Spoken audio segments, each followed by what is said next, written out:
হরে কৃষ্ণ কৃষ্ণ কৃষ্ণ হরে হরে। তো ভক্তবৃন্দগণ, আজকের ভিডিওটি রয়েছে আমাদের এই সনাতন ধর্মে এমন একটি পবিত্র দিন রয়েছে যার ব্রত পালন করলে ৮৮,০০০ ব্রাহ্মণকে ভোজন করানোর সমান পুণ্য লাভ পাওয়া যায়।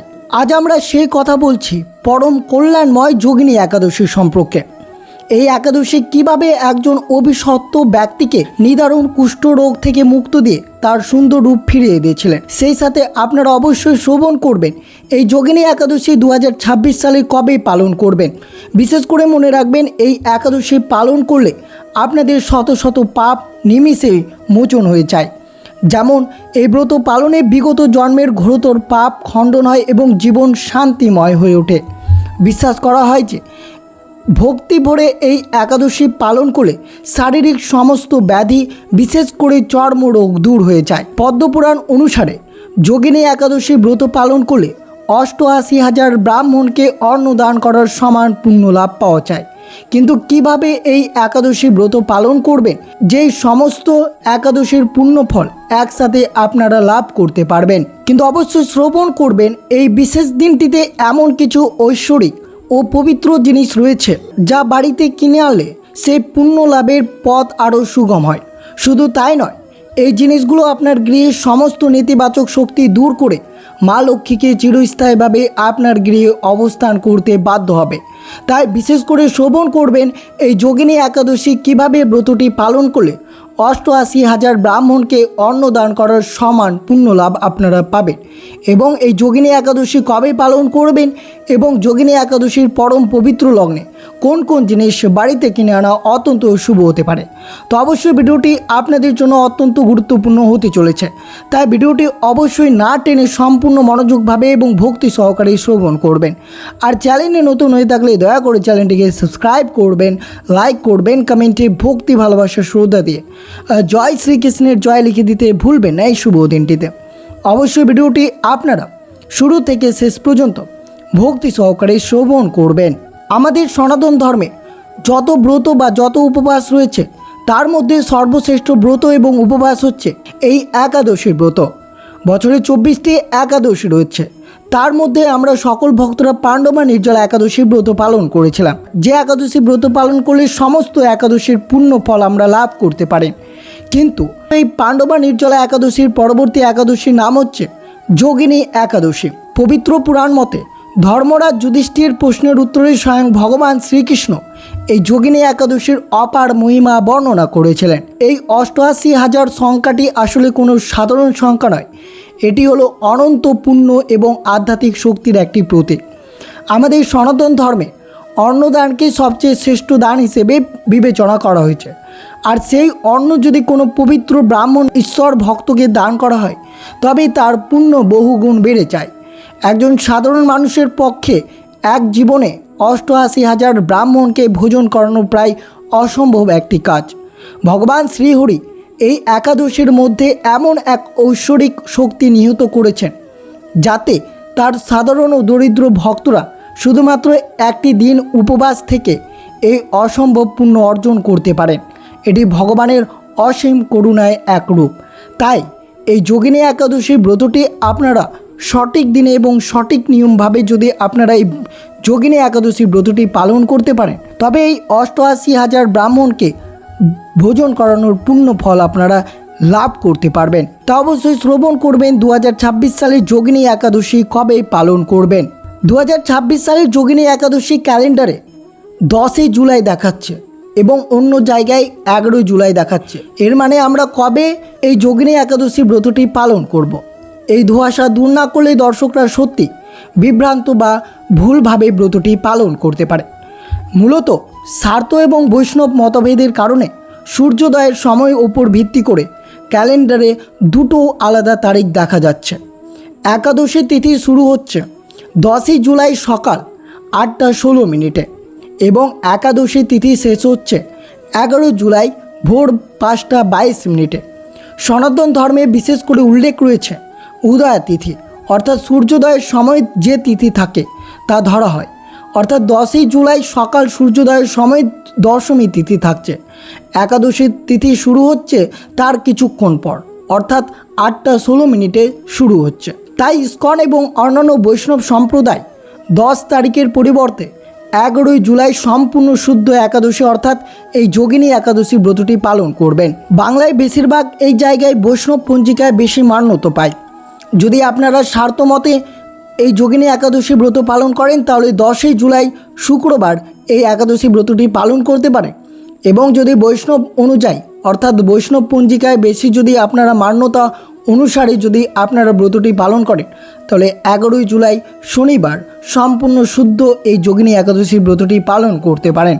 যারা সাধারণত গৃহস্থ বা স্বার্থ মতো মেনে চলেন তারা 10 জুলাই শুক্রবার একাদশী ব্রত পালন করবেন।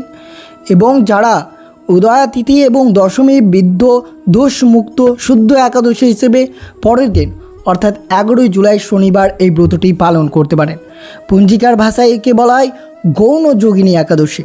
তাই আপনার পারিবারিক প্রথা এবং গুরুদেবের নির্দেশ অনুযায়ী আপনি 10 কিংবা 11 তারিখ বেছে নিতে পারেন।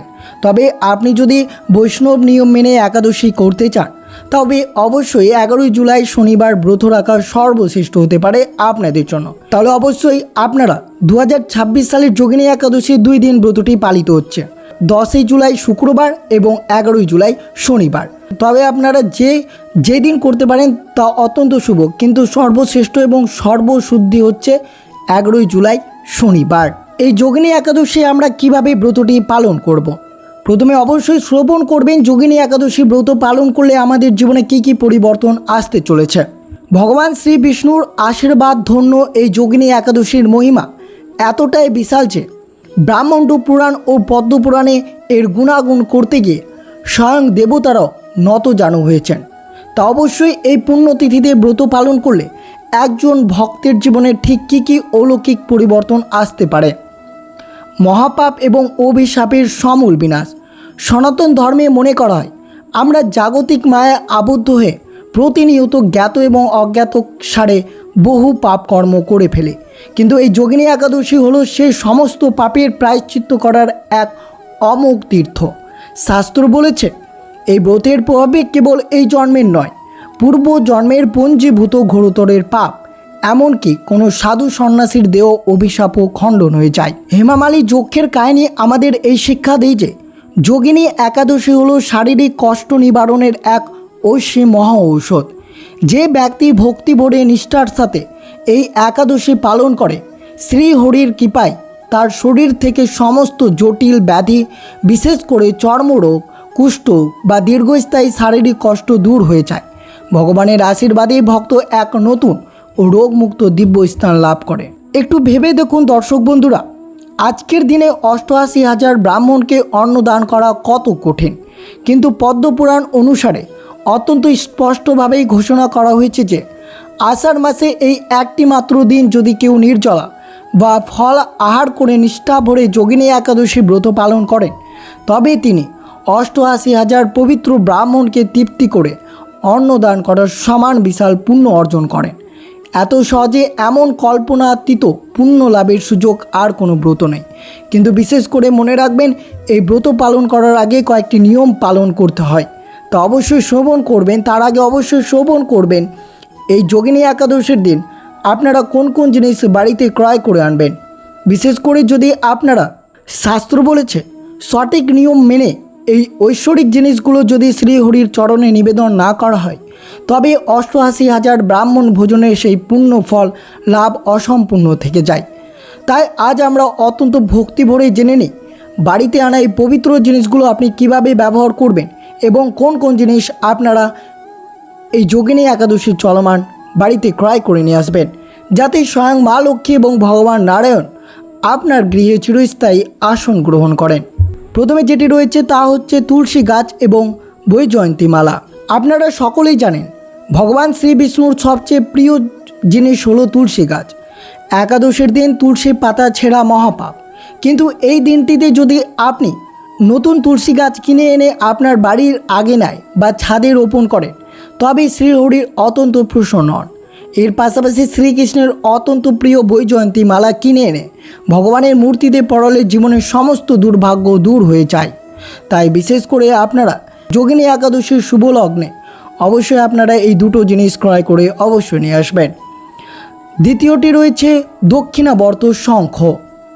যেখানে শ্রীহরি থাকেন সেখানে মা লক্ষ্মীর আগমন তো অনিবার্য। আর মা লক্ষ্মীকে আকৃষ্ট করার সবচেয়ে শক্তিশালী মাধ্যম হলো এই শঙ্খ। এই দিন কিনে আনা দক্ষিণাবর্ত শঙ্খটি প্রথমে কাঁচা দুধ বা গঙ্গা জল দিয়ে স্নান করাবেন। এরপর ঠাকুরঘরে একটি পরিষ্কার হলুদ কাপড়ে ওপর শঙ্খটি স্থাপন করে চন্দন ও ফুল দিয়ে পুজো করবেন। আর হলুদ কড়িটি যদি আপনারা কিনে আনতে পারেন সেগুলো শ্রীহরির চরণে ছুঁয়ে মা লক্ষ্মীর মন্ত্র জপ করবেন। পরের দিন দ্বাদশীর সকালে স্নান করে সেই হলুদ কড়িগুলো একটি লাল বা হলুদ শালুতে বেঁধে আপনার টাকা রাখার জায়গায় আলমারির লকারে রেখে দিন। বিশ্বাস করুন বন্ধুরা, আপনার সংসারে অর্থের প্রবাহ কখনো থামবে না। তৃতীয়টি রয়েছে হলুদ রঙের বস্ত্র বা রসালো ফল। ভগবান শ্রীবিষ্ণুকে আমরা পীতম্বরধারী বলি, কারণ হলুদ রং তার অত্যন্ত প্রিয়। এই যোগিনী একাদশীর দিন বাজার থেকে যদি আপনি ভগবানের জন্য নতুন হলুদ বস্ত্র, হলুদ রঙের মিষ্টি অথবা হলুদ রঙের ফসলও আম, কলা বা পেঁপে কিনে এনে তা ভগবানকে ভক্তি ভরে অর্পণ করুন, তবে আপনার জীবনের সমস্ত জটিলতা জলের মতো পরিষ্কার হয়ে যাবে। চতুর্থ রয়েছে খাঁটি গাওয়া ঘি বা মাটির প্রদীপ। অন্ধকার দূর করে জীবনের আলো দিশা আনতে প্রদীপের কোনো বিকল্প নেই। একাদশীর দিন বাজার থেকে খাঁটি গরুর দুধের গাওয়া ঘি এবং নতুন মাটির প্রদীপ কিনে আনুন। কিনে এনে তার সন্ধ্যাবেলায় যখন দিন এবং রাতের মিলন ঘটে সেই গোধূলির লগ্নে আপনার কিনে আনা নতুন মাটির প্রদীপটি খাঁটি গরুর গাওয়া ঘি দিয়ে পূর্ণ করুন। তাতে একটি তুলোর সলতে দিয়ে প্রদীপটি প্রজ্বলন করুন ভগবান শ্রীবিষ্ণু এবং তুলসী মায়ের সামনে। প্রদীপের শিখা যেন পূর্ব বা উত্তর দিকে মুখ করে থাকে। এই পবিত্র প্রদীপের আলো আপনার জীবনের সমস্ত অন্ধকার এবং মানসিক অবসাদকে চিরতরে দূর করে দেবে। পঞ্চম রয়েছে ময়ূরের পালক বা শ্রীযন্ত্রের স্থাপন। শ্রীকৃষ্ণের মাথায় মুকুটের সে অপূর্ব ময়ূরের পালক কথা মনে তো আছে। একাদশীর দিন বাড়িতে একটি ময়ূরের পালক বা একটি শ্রীযন্ত্র কিনে আনলে গৃহের বাস্তুদোষ খণ্ডন হয়ে যায়। এই যোগিনী একাদশীর দিন বাড়িতে কিনে আনা ময়ূরের পালকটি গঙ্গা জল ছিটিয়ে শুদ্ধ করে আপনার বাড়ির মূল দরজার ভিতরে দিকে অথবা ঠাকুর ঘরে রাখতে পারেন। এটি আপনার গৃহকে যে কোনো অশুভ নজর থেকে রক্ষা করবে। আর যদি শ্রীযন্ত্র কিনে থাকেন তাহলে অবশ্যই একাদশীর দিন পুজোর পর সেটি আপনার বাড়ির ঈশান কোণে বা ঠাকুর ঘরে প্রতিষ্ঠা করুন। প্রতিদিন শ্রীযন্ত্র দর্শনে গৃহের বাস্তুদোষ খণ্ডন হয় এবং অনাবিল সুখ শান্তি বজায় থাকে। মনে রাখবেন, কেবল জিনিসগুলো কিনে আনলেই হবে না, এটি সঠিক শাস্ত্রীয় নিয়মগুলো মেনে যোগিনী একাদশীর দিন শ্রীহরির আরাধনা করুন। ভগবান শ্রীহরি নারায়ণের আশীর্বাদে আপনার জীবনে ৮৮,০০০ ব্রাহ্মণ ভোজনের পুণ্য ভরে উঠুক, রোগ ব্যাধি দূর হোক, এই প্রার্থনাই করি এই শুভ দিনটিতে। অবশ্যই শ্রবণ করুন এই যোগিনী একাদশীর ব্রতটি কিভাবে পালন করলে ৮৮,০০০ ব্রাহ্মণের ভোজনের সেই কল্পনাতি পুণ্য লাভ করতে পারে। শাস্ত্রীয় নিয়ম মেনে এই ব্রত পালন করা অত্যন্ত জরুরি। মনে রাখবেন, ব্রতের আগের দিন অর্থাৎ দশমী তিথিতে সূর্যাস্তের পর কোনো অন্ন গ্রহণ করবেন না। এই দিন সম্পূর্ণ সাত্ত্বিক আহার গ্রহণ এবং ব্রহ্মচর্য পালন করা বাধ্যতামূলক। একাদশীর দিন ভোরে সূর্যোদয়ের আগে ঘুম থেকে উঠে স্নান করবেন। এরপর ঠাকুরঘরে ভগবান শ্রীবিষ্ণুর মূর্তিতে সামনে দাঁড়িয়ে শুদ্ধ মনে ব্রতের সংকল্প করবেন। শ্রীহরিকে হলুদ বস্ত্র, চন্দন, হলুদ ফুল, ধূপ, ধীপ এবং অবশ্যই তুলসী পাতা দিয়ে ভক্তি ভরে পুজো করুন। এদিকে ভগবানকে মিষ্টান্ন এবং রসালো ফলের ভোগ নিবেদন করুন। সামর্থ্য অনুযায়ী নির্জলা জল পান না করে অথবা শুধুমাত্র ফল ও দুধ খেয়ে উপবাস পালন করুন। এই দিন মিথ্যা কথা বলা বা কারোর প্রতি রাগ মেনে আনা সম্পূর্ণ নিষিদ্ধ। মনে রাখবেন, একাদশীর রাতে ঘুমানো উচিত নয়। রাত জেগে ভজন কীর্তন, শ্রীহরির নাম জপ, গীতা পাঠ করলে ব্রতের সম্পূর্ণ ফল লাভ করা যায়। পরের দিন অর্থাৎ দ্বাদশীর সকালে শুভ তিথি থাকতে থাকতেই স্নান করে ভগবানকে পুনরায় পুজো করুন। এরপর কোনো ব্রাহ্মণ বা অসহায় মানুষকে অন্নদান বা দক্ষিণা দিয়ে তবেই অন্ন গ্রহণ করে নিজে উপবাস ভঙ্গ করুন। এই কয়েকটি সহজ নিয়ম মেনে ভক্তি ভরে পালন করলে ভগবান শ্রী নারায়ণের অসীম কৃপা এবং ৮৮,০০০ ব্রাহ্মণের ভোজন পুণ্য আপনার জীবনে নেমে আসবে। তো অবশ্যই শ্রবণ করলেন এই যোগিনী একাদশী ব্রতটি কিভাবে পালন করবেন, এই শুভ দিনে কোন কোন জিনিস বাড়িতে ক্রয় করে আনবেন তা অত্যন্ত শুভ হতে পারে এবং কিভাবে ব্রতটি পালন করলে আপনি ৮৮,০০০ ব্রাহ্মণের পুণ্য ফল লাভ করতে পারবেন। আর অবশ্যই ভিডিওর শেষে অবশ্যই আপনারা ভক্তি ভরা একটি ব্রত কথাটি শ্রবণ করবেন। আজ আমরা আপনাদের এমন এক যুগে নিয়ে যাব যখন স্বয়ং ভগবান শ্রীকৃষ্ণের মর্তে বিরাজমান ছিলেন। ধর্মরাজ যুধিষ্ঠির একদিন অত্যন্ত কৌতূহলী নিয়ে শ্রীকৃষ্ণের কাছে একটি বিশেষ একাদশীর মহিমা জানতে চেয়েছিলেন। সেই প্রশ্নের উত্তরে শ্রীহরি যে অলৌকিক ব্রত কথা শুনিয়েছিলেন তা আজও মানুষের জীবনের সমস্ত পাপ রোগ দূর করে দেয়। আসুন চোখ বন্ধ করে আমরা সেই শ্রীকৃষ্ণের শ্রীমুখ থেকে শুনি পরম পবিত্র যোগিনী একাদশীর ব্রত কথাটি।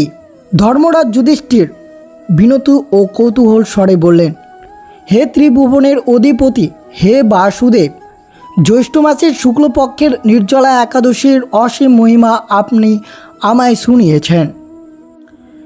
এবার কৃপা করে বলুন, আষাঢ় মাসের কৃষ্ণপক্ষের একাদশীর নাম কি, এর মাহাত্ম্য বা কী? আমি আপনার শ্রীমুখ থেকে তা শোনার জন্য অত্যন্ত ব্যাকুল হয়ে আছি। ভগবান শ্রীকৃষ্ণ স্নিগ্ধ ও মধুর হেসে বললেন, হে ধর্মরাজ, তুমি মানব কল্যাণের জন্য অত্যন্ত উত্তম প্রশ্ন করেছ।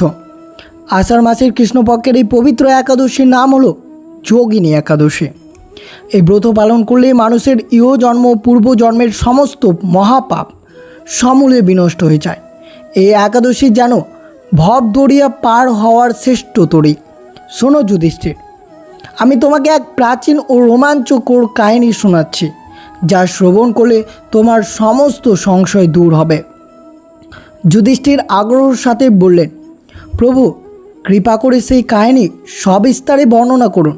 শ্রীকৃষ্ণ গম্ভীর ও বর্ণনা ভঙ্গিতে বললেন, স্বর্গলোকের অলকাপুরীতে রাজত্ব করতেন ধনপতি কুবের। তিনি ছিলেন দেবাদিদেব মহাদেবের পরম ভক্ত। তার পুজোর জন্য প্রতিদিন মানুষ সরোবর থেকে পবিত্র ফুল তুলে আনত হেমামালী নামের এক যক্ষ। একদিন ঘটে গেল এক মহাবিপত্তি। হেমামালী ফুল আনতে গিয়ে তার পরমা সুন্দরী স্ত্রী বিশালাক্ষীর রূপের মোহ এতই মগ্ন হয়ে পড়ল যে কুবেরের পুজোর সময় পেরিয়ে গেল। এদিকে পুজোর ফুল না পেয়ে রাজা কুবের ক্রোধ অগ্নিশর্মা হয়ে উঠলেন। তিনি পুরোহিতদের পাঠিয়ে হেমামালীকে ধরে আনলেন। যুধিষ্ঠির অবাক হয়ে, তারপর কি হলো প্রভু? রাজা কুবের কি তাকে ক্ষমা করেছিলেন? শ্রীকৃষ্ণ দীর্ঘশ্বাস ফেলে বললেন, না ধর্মরাজ, কুবের তখন রুদ্রমূর্তি। কর্তব্য অবহেলায় আর পুজোর বিঘ্ন ঘটানোর অপরাধে কুবের অভিশাপ দিলেন, রে পাপিষ্ট, তুই স্ত্রীর মোহে আমার মহাদেবের পুজোয় অবহেলা করেছিস। আমি তোকে অভিশাপ দিচ্ছি, তুই এই মুহূর্তেই স্বর্গভ্রষ্ট হবি এবং মর্তলোকে গিয়ে নিদারুণ শ্বেতকুষ্ঠ রোগে আক্রান্ত হয়ে অনন্তকালে নরক যন্ত্রণা ভোগ করবি। যুধিষ্ঠির শিউরে উঠে বলল, হে দয়াময়, এত বড় কঠোর শাস্তি, তারপর সেই যক্ষের কী দশা হলো? শ্রীকৃষ্ণ করুণ স্বরে বললেন, অভিশাপের জোরে মুহূর্তের মধ্যে হেমামালীর সেই দিব্য রূপ খসে পড়ল। সারা শরীর কদর্শ কুষ্ঠ রোগে ভরে গেল। স্বর্গ থেকে সোজা মর্তে এসে পড়ল সে।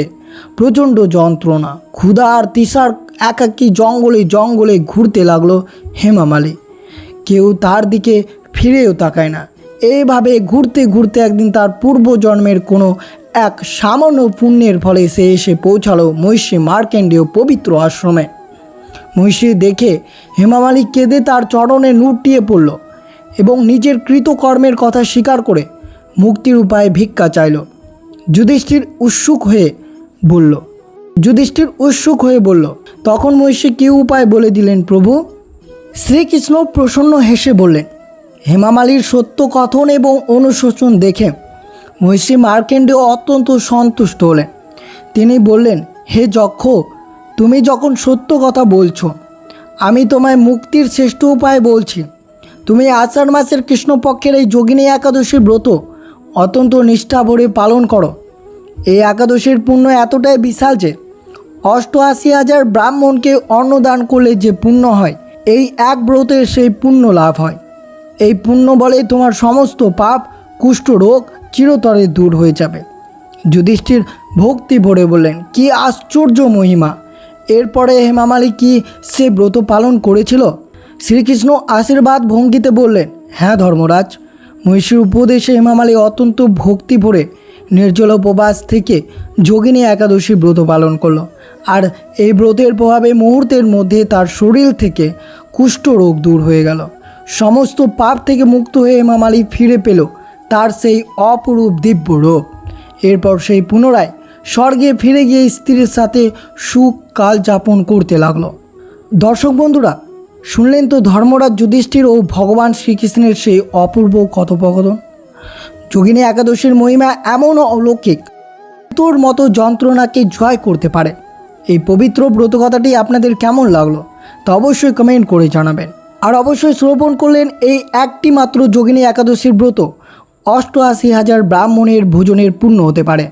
সেই যোগিনী একাদশীর ব্রতের অলৌকিক রহস্য, এই একাদশী কীভাবে ব্রত পালন করলে পুণ্য লাভ করবেন, এবং বিশেষ করে এই যোগিনী একাদশীর দিন 5টি জিনিস ঘরে আনলে ভাগ্য বদলে যাবে। আর অবশ্যই শ্রবণ করলেন স্বয়ং শ্রীকৃষ্ণ শুনিয়েছিলেন এই ব্রত কথা, না শুনলে বিশাল পুণ্য থেকে বঞ্চিত হবেন। তা অবশ্যই সব কিছু আপনাদের সাথে বিস্তারিতভাবে আলোচনা করা হলো। তো এই ছিল ভিডিওটি ভালো লাগলে অবশ্যই চ্যানেলটিকে সাবস্ক্রাইব করবেন, লাইক করবেন, কমেন্টে ভক্তি ভালোবাসা শ্রদ্ধা দিয়ে আর জয় শ্রীকৃষ্ণের জয় লিখে দিতে ভুলবেন না এই শুভ দিনটিতে। অবশ্যই ভিডিওটি আপনার আত্মীয় ভক্ত বা বন্ধুদের সাথে অবশ্যই শেয়ার করবেন। আর অবশ্যই এই যোগিনী একাদশী যেহেতু 10 জুলাই শুক্রবার পালিত হচ্ছে এবং তা 11 জুলাই শনিবার পালিত হচ্ছে, আপনারা সার্ত এবং বৈষ্ণব মতে যে দিন করতে পারেন তা অত্যন্ত শুভ হতে পারে। ভক্তি সহকারে এই যোগিনী একাদশী ব্রতটি আপনাদের পালন করতে হবে। তো অবশ্যই ভিডিওটি যদি আপনাদের ভালো লেগে থাকে তাহলে অবশ্যই লাইক কমেন্ট করে অবশ্যই আপনার বন্ধু বা আত্মীয়দের এবং ভক্তদের সাথে অবশ্যই শেয়ার করে দিতে ভুলবেন না। সুস্থ থাকবেন, সতর্ক থাকবেন। জয় শ্রীকৃষ্ণ। রাধে রাধে।